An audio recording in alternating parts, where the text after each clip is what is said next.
ఈరోజు మనం ప్రపంచంలోనే అత్యంత ఫేమస్ ఎయిర్ డిఫెన్స్ సిస్టమ్స్లో ఒకటైన ఇజ్రాయెల్ ఐరన్ డోమ్ గురించి మాట్లాడుకుందాం. అసలు ఆకాశం నుంచి వచ్చే రాకెట్లను గాల్లోనే ఎలా పేల్చేస్తుందో వివరంగా చూద్దాం. ఒక్కసారి ఆలోచించండి, గాల్లో దూసుకొస్తున్న ఒక రాకెట్ని మధ్యలోనే ఆపడం ఎలా సాధ్యం? వినడానికి ఏదో సైన్స్ ఫిక్షన్ సినిమాలాగా ఉంది కదా, కానీ ఐరన్ డోమ్ చేసే పని అదే. సింపుల్గా చెప్పాలంటే ఐరన్ డోమ్ ఒక రక్షణ కవచం లాంటిది. ఇంకా చెప్పాలంటే ఒక పెద్ద ఆకాశపు గొడుగు అనమాట. అది కూడా ప్రమాదకరమైన రాకెట్లను మాత్రమే అడ్డుకుని జనాన్ని కాపాడుతుంది. సరే, మరి ఈ సిస్టమ్ అసలు ఎలా పనిచేస్తుంది? దీని మెయిన్ టార్గెట్ ఏంటి? కొంచెం లోతుగా చూద్దాం. ఐరన్ డోమ్ ప్రధానంగా టార్గెట్ చేసేది షార్ట్ రేంజ్ రాకెట్లు, మార్టార్లు, ఇంకా ఆర్టిలరీ షెల్స్ని. దీని రేంజ్ సుమారు 70 కిలోమీటర్ల వరకు ఉంటుంది. అంటే దగ్గర్లో ఉన్న ముప్పులను ఎదుర్కోడానికే దీన్ని స్పెషల్గా డిజైన్ చేశారన్నమాట. మరి ఇది ఎంతవరకు పనిచేస్తుంది? రిపోర్ట్స్ ప్రకారం 2011 నుంచి దీని సక్సెస్ రేటు ఏకంగా 80 నుంచి 90% ఉంది. అంటే అది మామూలు విషయం కాదు. వేల రాకెట్లను సక్సెస్ఫుల్గా అడ్డుకుని ఎంతో మంది ప్రాణాలను కాపాడింది. ఓకే, ఇప్పుడు ఈ సిస్టమ్ను కొంచెం విడదీసి చూద్దాం. ఐరన్ డోమ్లో ముఖ్యంగా 3 భాగాలుంటాయి. ఈ 3 కలిస్తేనే అది ఒక కంప్లీట్ సిస్టమ్ అవుతుంది. అవేంటో చూద్దాం. మొదటిది ఈ సిస్టమ్కి ఉండే కళ్ళు, అదే డిటెక్షన్ అండ్ ట్రాకింగ్ రాడార్. శత్రువులు రాకెట్ను లాంచ్ చేసిన సెకండ్లకే ఈ రాడార్ దాన్ని కనిపెట్టేస్తుంది. అంతేకాదు, దాని స్పీడ్, డైరెక్షన్, అది వెళ్తున్న దారి అన్నిటినీ ట్రాక్ చేయడం స్టార్ట్ చేస్తుంది. రెండవది సిస్టమ్ యొక్క మెదడు. దీన్నే బ్యాటిల్ మేనేజ్మెంట్ అండ్ కంట్రోల్ లేదా సింపుల్గా BMC అంటారు. ఇది ఒక పవర్ఫుల్ కంప్యూటర్ లాంటిది. రాడార్ పంపిన డేటానంతా అనలైజ్ చేసి ఆ రాకెట్ కరెక్ట్గా ఎక్కడ పడుతుందో క్షణాల్లో లెక్క కడుతుంది. ఇక మూడోది సిస్టమ్ యొక్క బాణం, అదే మిసైల్ ఫైరింగ్ యూనిట్. BMC నుంచి ఆర్డర్ రాగానే ఈ యూనిట్ నుంచి తమిర్ అనే ఒక ఇంటర్సెప్టర్ మిసైల్ నింగిలోకి దూసుకెళ్తుంది.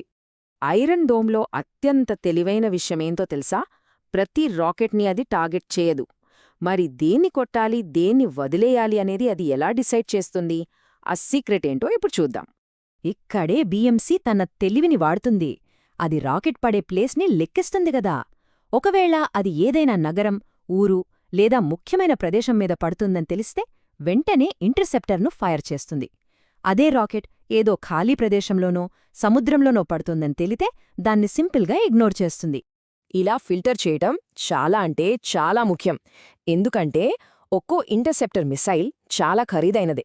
ఇలా చేయడం వల్ల డబ్బు ఆదా అవుతుంది, ఉన్న కొద్ది మిసైల్స్ వేస్ట్ అవ్వవు, ఇంకా సిస్టమ్ మీద కూడా అనవసరమైన లోడ్ పడకుండా ఉంటుంది. సరే, ఇప్పటిదాకా మనం పార్ట్స్గా చూశాం. ఇప్పుడు అన్నిట్నీ కలిపి ఒక కథలాగా చూద్దాం.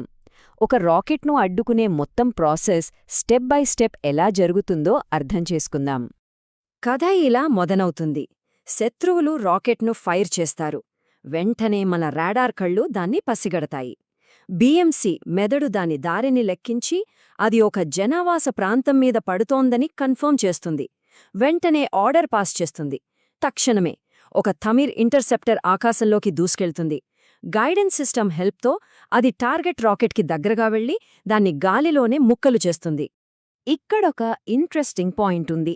తమిర్ మిసైల్ వెళ్లి రాకెట్ని డైరెక్ట్గా గుద్దేయదు.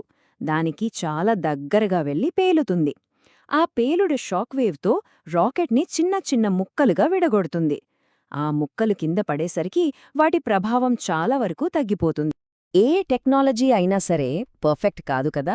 ప్రతి సిస్టమ్కి కొన్ని బలాలు, కొన్ని బలహీనతలు ఉంటాయి. ఐరన్ డోమ్ కూడా అంతే. దాని స్ట్రెంగ్స్ ఏంటి, దాని వీక్నెస్ ఏంటో ఇప్పుడు ఒక్కసారి బేరీజు వేద్దాం. దీని బలం ఏంటంటే షార్ట్ రేంజ్ రాకెట్లను ఆపడంలో ఇది కింగ్.